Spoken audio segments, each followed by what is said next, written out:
السلام علیکم، آپ دیکھ رہے ہیں کرائم سٹوری ہب۔ آج کا جو ہیرو ہے وہ وہی ہے جس سے آسٹریلیا میں جب اتنے سارے لوگوں پر دو دہشت گردوں نے حملہ کیا تو اس نے اپنی ہمت اور بہادری سے کیسے ان سب کا مقابلہ کیا۔ کبھی کبھی ایک عام انسان ایسا کام کر جاتا ہے جو دنیا کو یاد دلاتا ہے کہ اصل طاقت ہتھیاروں میں نہیں بلکہ انسانیت میں ہوتی ہے۔ یہ کہانی ہے احمد کی۔ جب آسٹریلیا کے شہر سڈنی میں دہشت گردوں نے معصوم لوگوں پر حملہ کیا اور ہر طرف خوف و افراتفری پھیل گئی، اس لمحے احمد نے اپنی جان کی پرواہ کیے بغیر آگے بڑھنے کا فیصلہ کیا۔ نہ اس کے پاس کوئی ہتھیار تھا نہ فوجی تربیت، مگر اس کے دل میں انسانیت اور ہمت کی طاقت تھی۔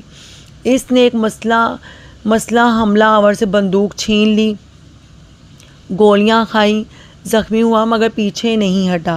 احمد کا یہ جرأت مندانہ عمل کتنی بے گناہ جانوں کے بچنے کا سبب بنا۔ احمد محض ایک پھل فروش نے 2 بچوں کا باپ ہے، لیکن اپنی جان کی پرواہ کیے بغیر موت سے لڑ جانے والا آج احمد صرف ایک نام نہیں بلکہ وہ بہادری، قربانی اور انسانیت کی زندہ مثال بن چکا ہے۔ گولیاں کھا کر ہسپتال میں زندگی اور موت کی جنگ لڑ رہا ہے، مگر ایک ایسا ہیرو بن گیا جسے اندھیرے میں روشنی سب کو دکھا دیا کہ اصل طاقت ہتھیاروں میں نہیں بلکہ حوصلے اور نیت میں ہے۔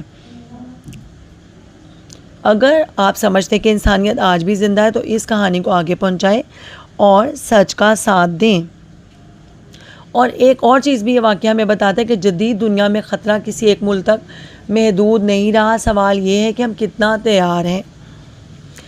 اور اگر آپ کو لگا ہمارا ٹاپک سچائی پر مبنی تو میرے چینل کرائم سٹوری ہب کو سبسکرائب کر دیں۔ اللہ حافظ۔